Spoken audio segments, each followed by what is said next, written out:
Sir bank में बहुत सारे काम रहते हैं, इसलिए मैंने जब विजिट करके गए हैं, इनका रिपोर्ट मेरा पास पड़ा हुआ है।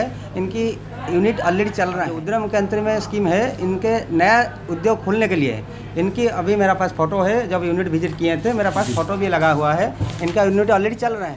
यूनिट जिसका चल रहा है ये स्कीम के लिए ये अंतर्गत नहीं है। और लगा रहे हैं, आरोप लगा रहे हैं 20,000 की। इनका पास क्या प्रूफ है? मैंने इसको मांगे, अभी इतना लोन दिया गया, किसी से एक चॉकलेट, एक पान, एक चाय भी नहीं खा के काम किया गया है।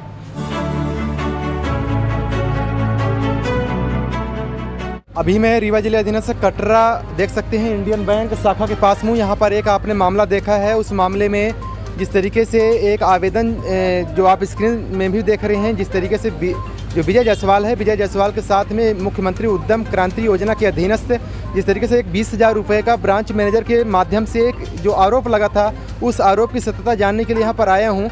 तो चलिए हम आगे आपके अंदर ही मैं दिखाने का प्रयास कर रहा हूँ बैंक मैनेजर क्या बोलते हैं इस संबंध में, आखिर क्या उनकी सफाई है। 4 बजे कहाँ हो गए?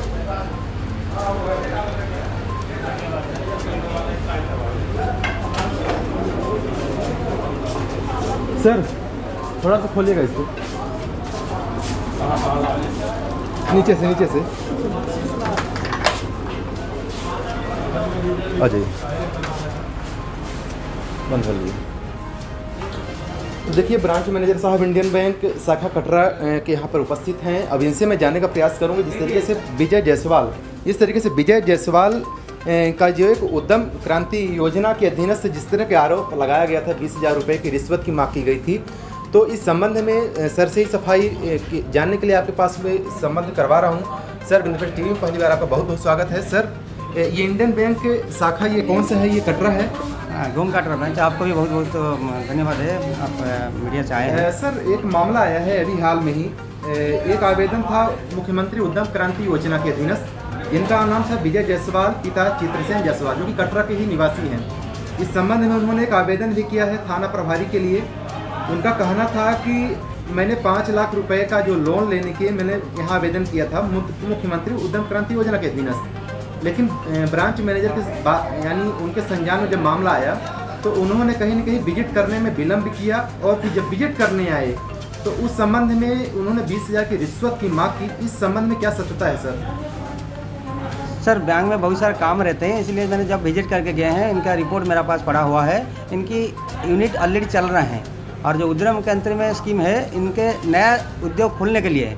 इनकी अभी मेरा पास फ़ोटो है, जब यूनिट विजिट किए थे मेरा पास फ़ोटो भी लगा हुआ है। इनका यूनिट ऑलरेडी चल रहा है। अच्छा, यूनिट जिसका चल रहा है ये स्कीम के लिए ये अंतर्गत नहीं है जी।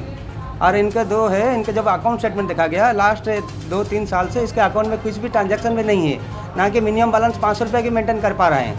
अच्छा, और दूसरा ये है जो वो लगा रहे हैं, आरोप लगा रहे हैं 20,000 की। इनका पास क्या प्रूफ है? मैंने इसको मांगे, अभी इतना लोन दिया गया, किसी से एक चॉकलेट, एक पान, एक चाय भी नहीं खा के काम किया गया है। ये इंडियन बैंक है। एक दूसरा ये आरोप लगाते हैं कि जो ग्रामीण लोग हैं, तो ग्रामीण लोग भी जिस तरीके से उन्होंने आवेदन में जिक्र किया है कि इस संबंध में अगर उनका विरोध किया जाता है तो उनके द्वारा धमकियां भी दी जाती है मारने के लिए। इसकी क्या सत्यता है सर? सर ऐसा मेरे को कोई ऐसे ये नहीं है, किसी को मारूंगा क्या? मैं बैंक का सर्विस देने के लिए बैठे हैं, कस्टमर को अच्छा सर्विस देने से हमारा बिजनेस बढ़ेगा। मैं धमकी दूँ, ऐसा करूँगा तब बिजनेस डाउन होगा क्या बैंक? नहीं। तो सर ये बड़ी बात होती है कि सर मुख्यमंत्री उद्यम क्रांति योजना, क्योंकि हमारे जो साथी भी हैं, तो शायद आपके शायद अगर एक जो नियमावली होती है इसकी अगर बताएंगे तो शायद कई लोगों को अवगत भी हो जाएंगे, वो अपना मेंटेन करके भी आएंगे। तो मुख्यमंत्री उद्यम क्रांति योजना के अधीन लोन लेने की ये प्रक्रिया क्या मेंटेन करें कि उनको मिल पाए? सर वो नया यूनिट के लिए, जिसका नया यूनिट खुलने के लिए चाह रहे हैं, इसका लिए वो स्कीम होता है और इनके सिविल चेक कराया जाता है, फिर यूनिट विजिट होता है। इसी के बाद यदि सही लगा मैनेजर को तो फिर दिया जाता है। तो सर एक बड़ी बात होती है कि जो बेरोजगार हो उसके लिए स्वरोजगार करने के लिए मुख्यमंत्री की योजना है, तो जब बेरोजगार ही है तो उससे सिविल कैसे मेंटेन हो पाएगी सर? सर सिविल मेंटेन नहीं है। सिविल मतलब इनकी पिछले की रिकॉर्ड क्या है, कहीं से लोन लेके इसको गड़बड़ किए हैं। इनका सिविल यदि 700 से नीचे होगा तो हमारा बैंक अलाउ नहीं करते हैं। मिनिमम में होता है 700। विजय जायसवाल का ये पहला लोन का था, जिस तरीके से इनका ये आवेदन में मैं देख पा रहा हूँ। सिविल इनके मेंटेन है, लेकिन ये यूनिट ऑलरेडी एग्जिस्ट है। एग्जिस्टिंग यूनिट के लिए वो स्कीम नहीं है। अच्छा। तो वही चीज़ बार बार बता रहा हूँ। अच्छा। ये नया स्कीम जैसे नया यूनिट चलेगा, इसके लिए वो एलिजिबल होते हैं। इनके ऑलरेडी यूनिट खुला हुआ है, अब ये पैसा ये जाएगा तो फंड डाइवर्ट होगा, अच्छा वो कहीं ना कहीं दूसरा जगह में इन्वेस्ट करेगा। अच्छा, तो साथियों ये ब्रांच मैनेजर की आप देख सकते हैं स्थितियाँ परिस्थितियाँ जो भी आपके सामने हैं, जिस तरीके से भी आपने खबरों में देखा है, शायद मेरे चैनलों में भी आपने देखा था। एक पक्षी जो इनका बात थी विजय जायसवाल का, तो शायद ब्रांच मैनेजर की भी बातें आप सुन पा रहे हैं। अब इस पर आपको ही आइडिया लगाना है कि आखिर इस पर सत्यता क्या है, मुख्यमंत्री का जो उद्यम क्रांति योजना है इसका आखिर नियमावली क्या है, ब्रांच मैनेजर साहब जो भी बता रहे हैं तो आखिर इसमें क्या सत्यता है, क्या मेल खाता है, ये सब आप सब लोग अपनी गणित लगा सकते हैं। सर जो रिश्वत की बात होती है तो शायद अगर इनके पास कोई अगर प्रूफ एविडेंस अगर कुछ है तो इसके बाद कुछ भी ऐसा नहीं है, वो इनके पास है तो ला के दिखाइए जाए, क्या मैंने मांगा है, 1 रुपया किसी का सर मांगा नहीं है। अच्छा, मैंने बैंक में बैठे हैं कस्टमर को सर्विस देने के लिए और बिजनेस बढ़ाने के लिए। शुभ नाम क्या है सर? सागर पृष्टि। अच्छा, चलिए बहुत बहुत धन्यवाद सर। Thank you sir.